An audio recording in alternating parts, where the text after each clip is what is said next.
अस्सलाम वालेकुम। क्लास हमारा जो टॉपिक आजकल चल रहा है एडजस्टिंग एंट्रीज़ का, हमने स्टार्ट किया हुआ था। एडजस्टिंग एंट्रीज़ में हमने 2 टाइप्स ऑफ एंट्रीज़ जो हैं वो करनी थी। फर्स्ट वन जो की थी वो की थी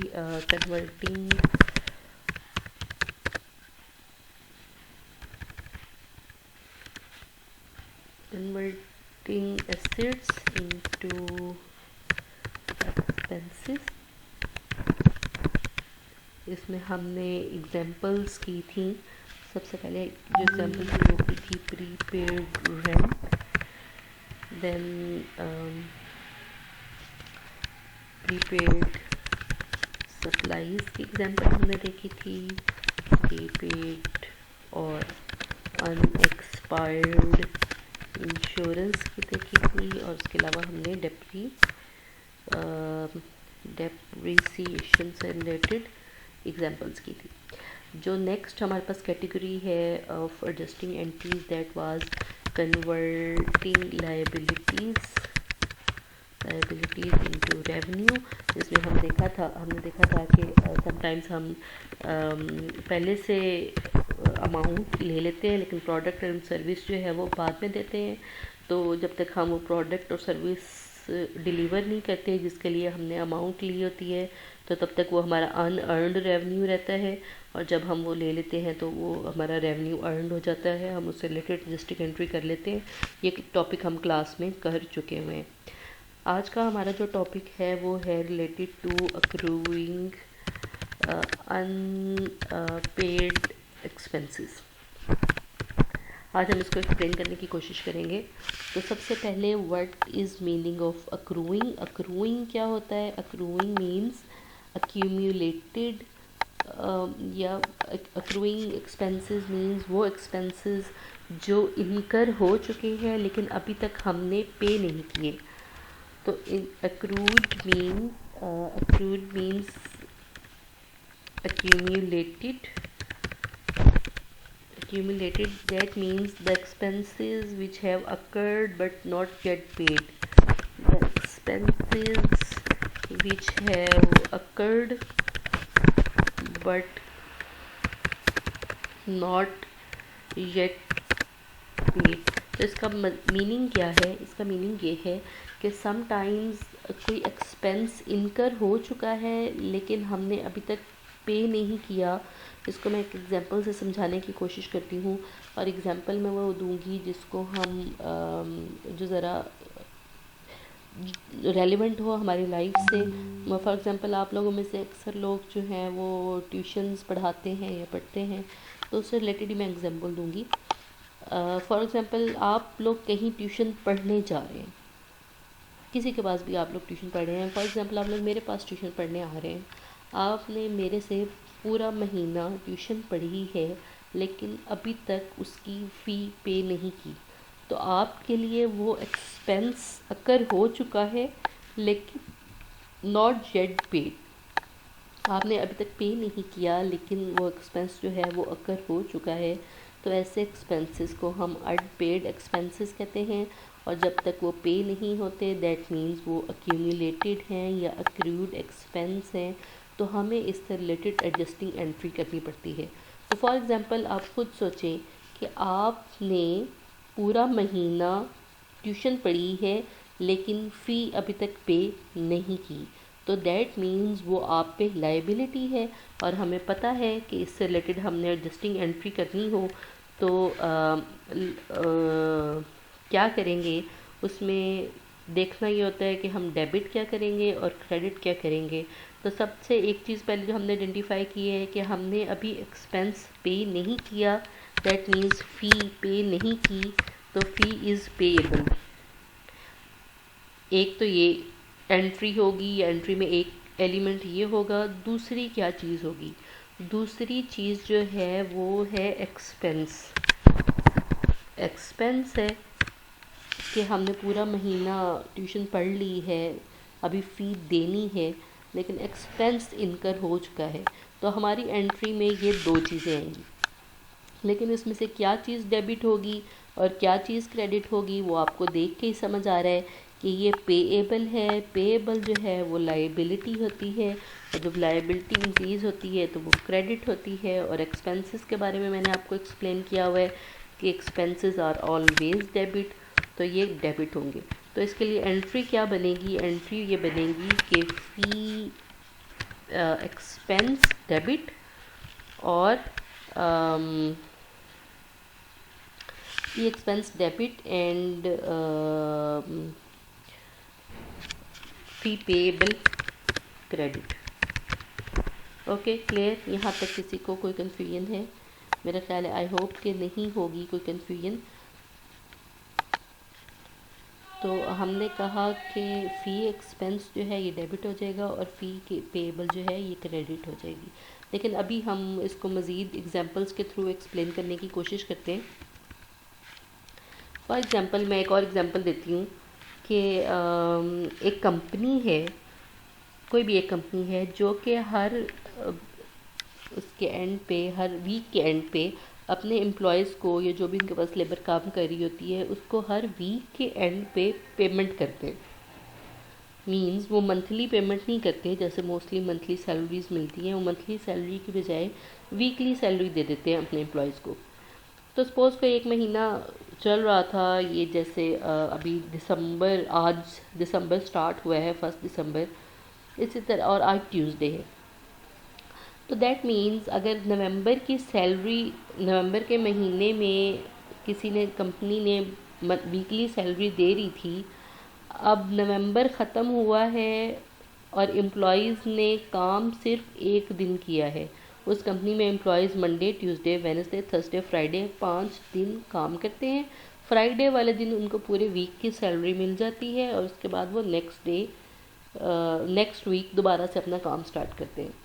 लेकिन नवंबर के फर्स्ट वीक जब स्टार्ट हुआ, उन्होंने मंडे को ही काम किया और उसके बाद नवंबर का मंथ ख़त्म हो गया।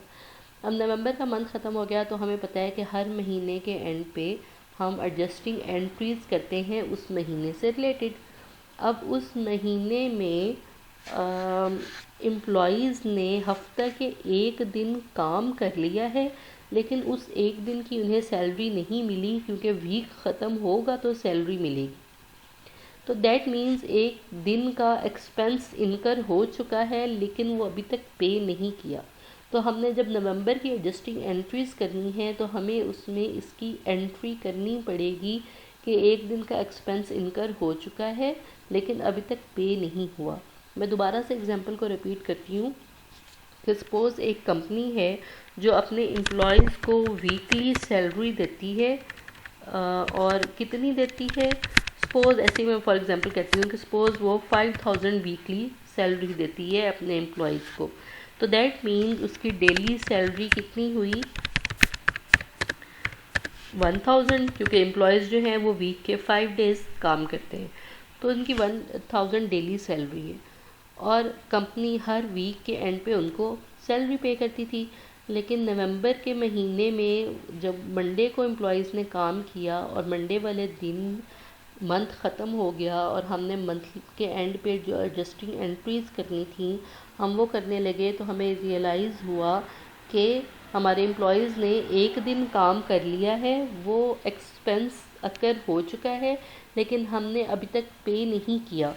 तो इसके लिए हमें एडजस्टिंग एंट्री करनी पड़ेगी। और एडजस्टिंग एंट्री हम क्या करेंगे, मैंने पहले भी बताया है कि जब इसकी एडजस्टिंग एंट्री करते हैं तो दैट मीन्स सैलरी का एक्सपेंस जो अकर हो चुका है और हमने अभी पे नहीं किया वो डेबिट हो जाएगा और उसकी अमाउंट होगी 1000, और क्रेडिट क्या होगा, वो होगी सैलरी पेएबल जो हमने अभी पे करनी है और उसकी अमाउंट भी होगी 1000।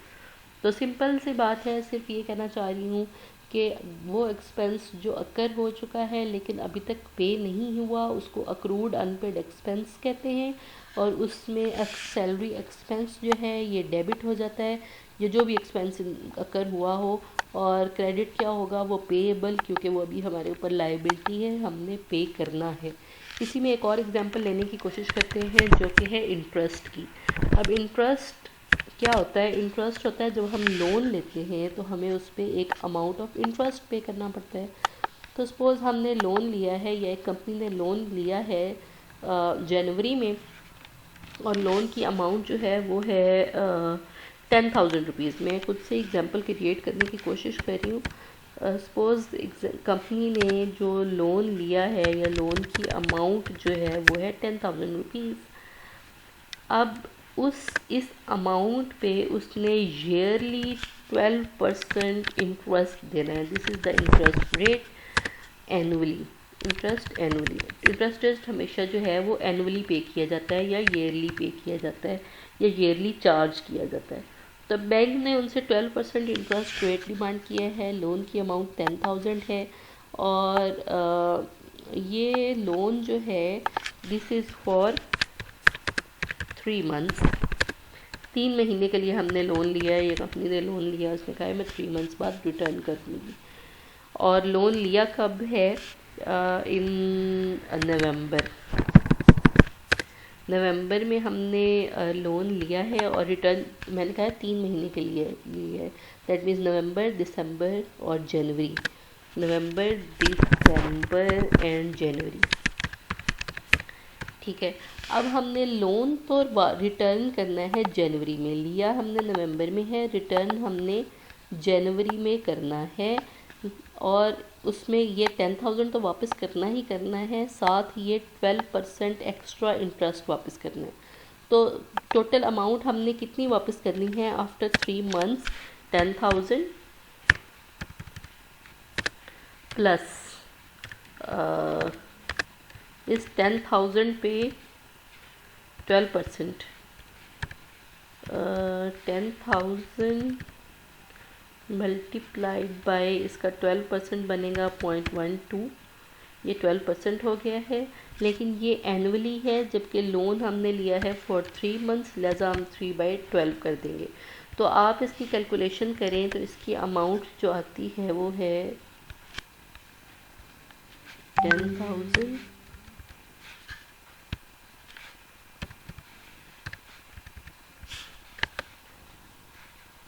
प्लस 300। ये 300 इस ब्रैकेट के अंदर वाली सारी कैलकुलेशंस को सॉल्व करने से आया है और ये 10,000 बाहर वाला है। दैट मीन्स ये जो 300 है ये इंटरेस्ट की अमाउंट है और ये 10,000 जो है ये ओरिजिनल अमाउंट है, ये हमने उनको रिटर्न करनी है आफ्टर 3 मंथ्स। तो ये 10,000 तो हम उनको इकट्ठा ही जनवरी के बाद देंगे, लेकिन ये जो 300 रुपीज़ हैं एक्सपेंसेस के, इनको हम मंथली डिवाइड करेंगे।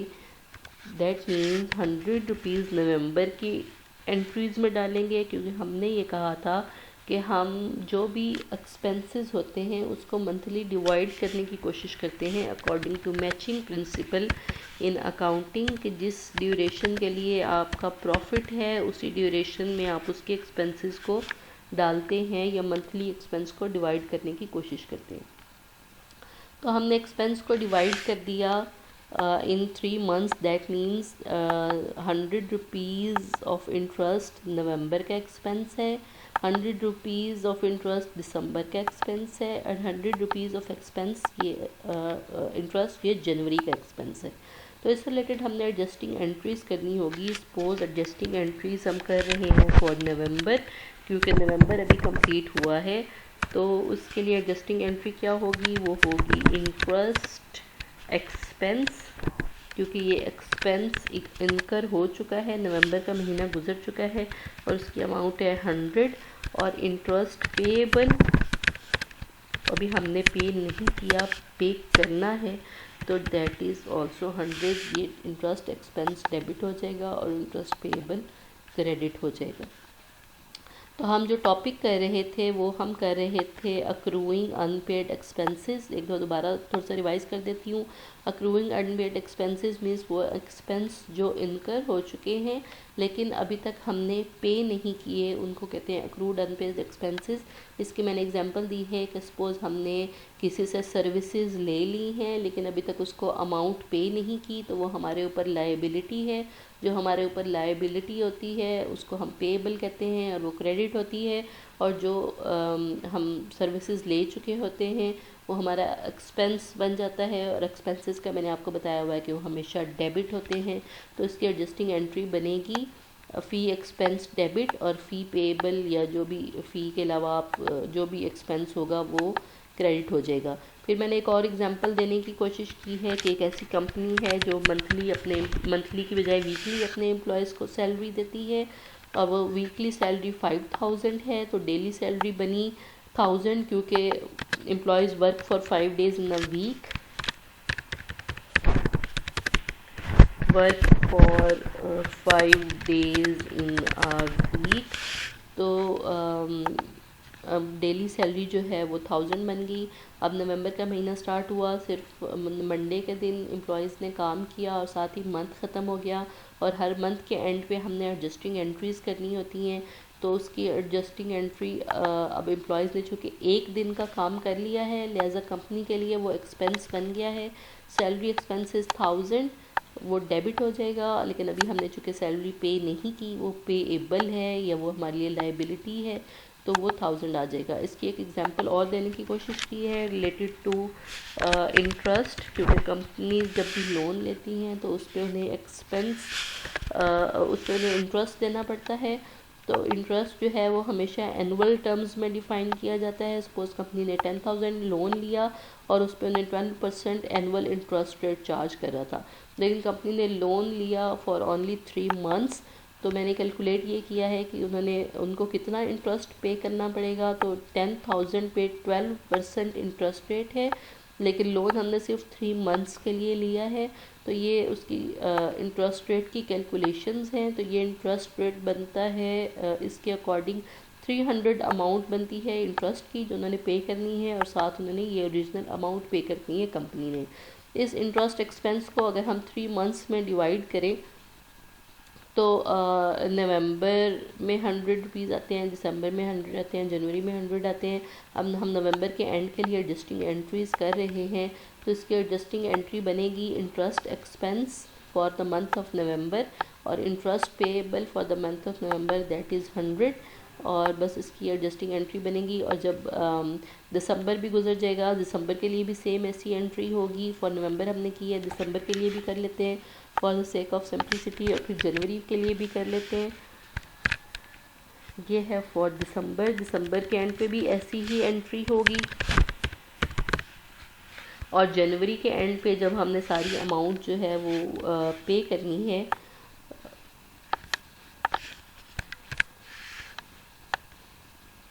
जनवरी में चूँकि हमने पे कर देनी है, तो उस टाइम जो एंट्री करेंगे वो नॉर्मल एंट्री कहलवाएगी जनवरी के एंड पे।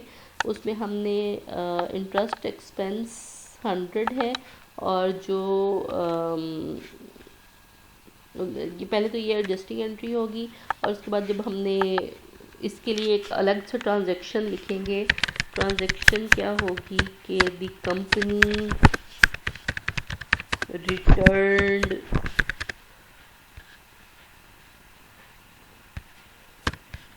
Loan along with interest.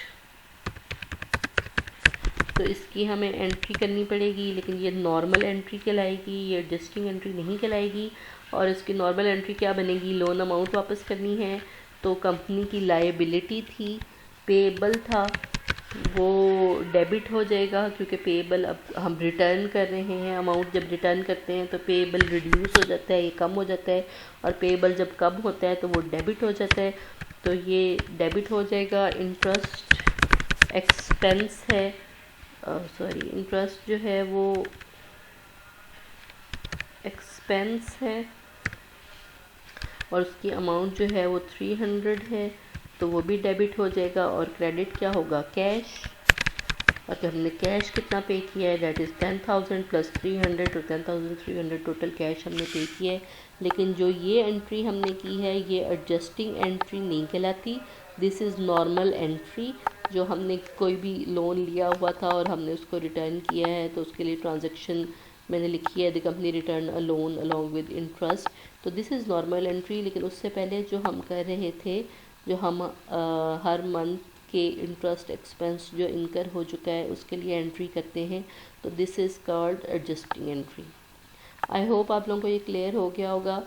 मज़ीद इससे रिलेटेड कोई क्वेश्चंस हैं तो वो हम क्लास के दौरान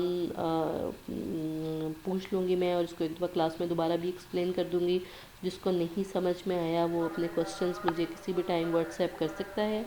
and thank you so much for your patience.